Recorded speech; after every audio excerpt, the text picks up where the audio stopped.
भी मैं ही रहूंगा।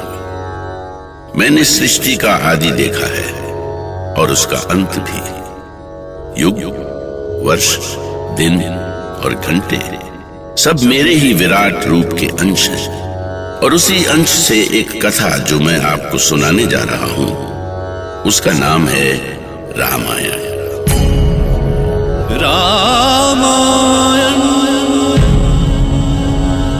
रामायण एक ऐसी कथा जिसको सुनने भर से ही जन जन के दुख मिट जाते हैं, पाप कट जाते हैं। जिस कथा के नायक हैं प्रभु श्री राम। कमल जैसे नयनों वाले श्री राम पाप का नाश करने वाले हैं, शरणागत का दुख हरने वाले हैं। कैसी अद्भुत लीला है उनकी। राम की जो लीला मैंने देखी है वो राम के जन्म से भी बहुत पहले आरंभ हो चुकी थी। मैंने देखी है ब्रह्मा के पुत्र महर्षि पुलत्स्य की चमत्कारिक लीला और उनका योग बल।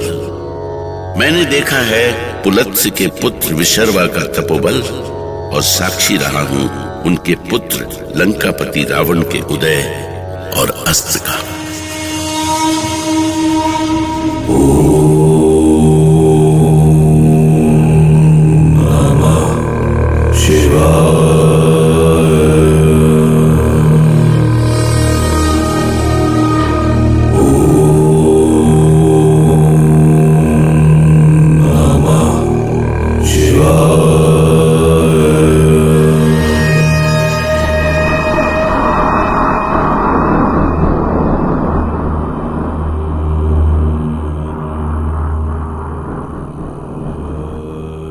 पिताश्री, ये किसका विमान जा रहा है? पुत्र, ये विमान कुबेर का है। तो ऐसा विमान मेरे पास क्यों नहीं है? कुबेर अलकापुरी के सम्राट है पुत्र, इसलिए उसके पास विमान है। और विमान तो शासकों के पास ही शोभा देते हैं। एक भाई अलकापुरी का सम्राट बनकर विमान पर विचरण करे और दूसरे भाई की आश्रम में जीवन की साधारण आवश्यकता भी ना पूरी। ये कैसा न्याय है पिताश्री? अपने ही पुत्रों में ऐसा भेद क्यों किया आपने? ये भेद मैंने नहीं किया। कुबेर ने देवताओं को प्रसन्न करके धनपति का पद प्राप्त किया है। भले ही उसने देवताओं के चरणों पे गिरकर सत्ता प्राप्त की हो, पर मेरे पास शक्ति है और मैं शक्ति के बल पर सत्ता को छीन लेने पर विश्वास करता हूं। इसलिए अब कुबेर की सत्ता पर मेरा अधिकार होगा। और यदि देवता मेरी विजय के रास्ते में आए तो वो भी मेरे क्रोध से नहीं बचेंगे। कोई नहीं बचा सकेगा उन्हें। रावण ने अपने अहंकार में चूर होकर केवल कुबेर और देवताओं की ही नहीं, यमराज की भी सत्ता छीन ली। एक दिन उसने यमराज को चुनौती देते हुए यमलोक पर आक्रमण कर दिया। तू मृत्यु का स्वामी है ना यमराज, तो बचा ले अपने आप को, बचा ले अपने सिंहासन को।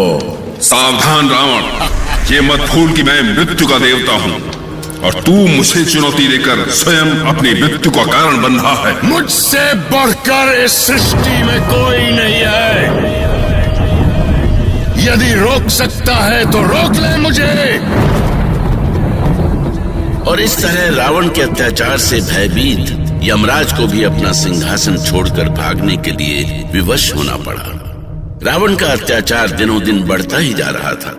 उसने ऋषि पुत्री वेदवती से बलपूर्वक विवाह करना चाहा। उस समय वेदवती हवन कुंड के सामने बैठी विष्णु को प्रसन्न करने के लिए उनकी साधना कर रही थी। ओम विष्णवे नमः स्वाहा। तो क्या उसने अपने बल से विष्णु भक्त वेदवती को भी हासिल कर लिया? ओम विष्णवे नमः स्वाहा। ओम विष्णवे नमः स्वाहा। ओम विष्णवे नमः स्वाहा। कैसा सुंदर रूप पाया है तुमने वेदवती। ओम विष्णवे तुम्हारे इस रूप पर तो सिर्फ रावण का अधिकार होना चाहिए। विष्णवे नमः स्वाहा। सुंदरी कन्या, ओम विष्णवे तुम लंकापति दशानन रावण के रहते हुए भी उस तुच्छ विष्णु की साधना कर रही हो। ओम विष्णवे नमः कन्या, स्वाहा। तुम मेरी बात ना सुनकर मेरा अपमान कर रही हो। लंकेश को अपनी उपेक्षा स्वीकार नहीं। विष्णवे नमः। अब कर ले साधना, मैं इस हवन कुंड को ही नष्ट कर देता हूँ। किसने दुस्साहस किया मेरी साधना भंग करने का? मैंने, दिग्विजयी लंकापति रावण ने। यदि अपना हित चाहती हो तो उस विष्णु की साधना छोड़कर मुझसे विवाह कर लो। मूर्ख, तुझे लज्जा नहीं आती ये बोलते हुए? तू अपनी बराबरी भगवान श्री हरि विष्णु से कर रहा है। तुझे पता है मैं उन्हें अपना पति मान चुकी हूँ। अरे, उस विष्णु में क्या ऐसा है जो तुम उससे विवाह करना चाहती हो पर मुझसे नहीं?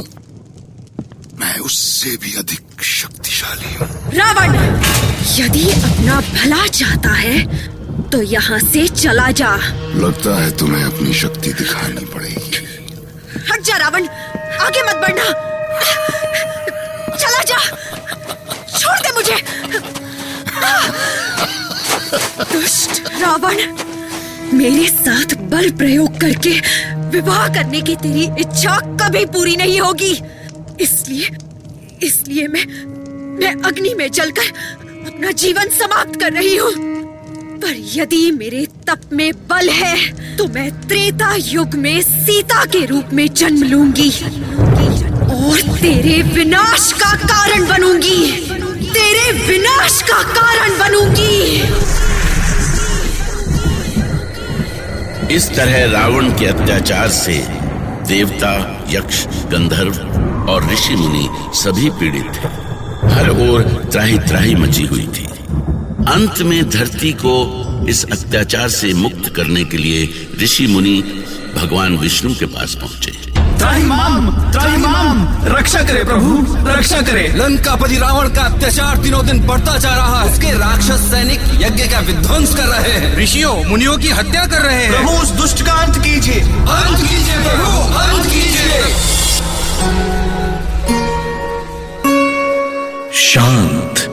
शांत हो जाएं आप सब। अब दशानन रावण का अधर्म और अत्याचार चरम सीमा पर पहुंच गया है।